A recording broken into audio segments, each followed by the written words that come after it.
Isa ito sa mga trending food trip ng mga Pinoy na talaga namang pinipilahan at binabalik-balikan.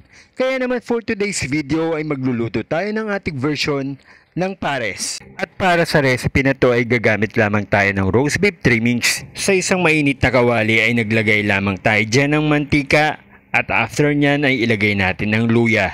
Igisa lang natin ang luya natin hanggang mag-golden brown at pagkatapos ay ilagay na natin ang ating sibuyas. Igisa lang natin ulit ito at pagkatapos ay ilagay naman natin ang bawang. Igisa lang natin ito hanggang maging golden brown ang lahat ng ating mga pampalasa at after niya na ilagay naman natin ang ating beef trimmings. Igisa lang natin ito hanggang lumabas ang kanyang sariling mga mantika.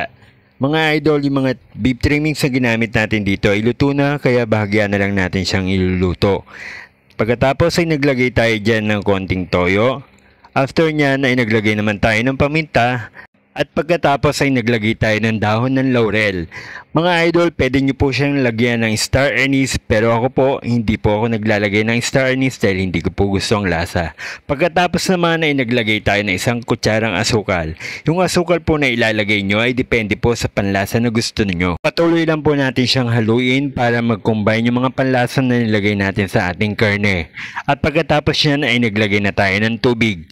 Yung tubig po na pwede nyong ilagay ay depende na lamang po sa sabaw na gusto nyo sa inyong pares. At pagkatapos nyan ay takpan po natin siya ng another 5 minutes at after nyan pagka kumulula ay maglagay naman tayo ng konting patis. Naglagay lang po ako ng patis para mabalanse lang po yung lasa ng ating pares. After nyan halu-haluin lang natin siya. Pagkatapos naman ay pwede na natin siyang tikman. At pagkatapos naman ay takpan ulit natin siya ng 1 minute.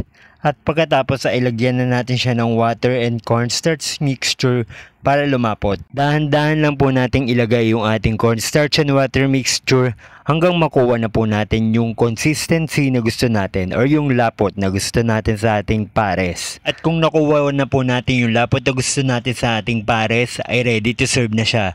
Pero bago yan, syempre kailangan natin ng kapares dyan na fried rice. Kaya naman magluluto tayo. Sa mainit na kawali ay naglagay lang ulit tayo ng mantika at after nyan ay inilagay ko naman ang leftover rice natin. Halu-haluin lang natin siya upang maiwasan natin dumikit yung ating leftover rice sa kawali.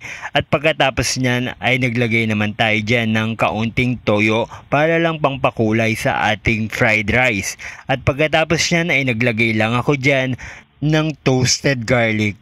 After nyan ay haluin lang natin siya para mag-combine yung ating toyo at yung toasted garlic na nilagay natin sa ating fried rice. At pagkatapos, meron na naman tayong panibagong ulam at napakasarap na recipe, ang pares. At kung umabot ka naman sa dulo ng video na to, ay maaari lamang pong paki-like, follow, and share ang mga video na ina-upload ko nang sa ganun po ay masuportahan nyo pa po ako sa mga video na maaari ko pa pong i-upload sa inyo. Paano mga idols? Until next video, thank you for watching. Bye!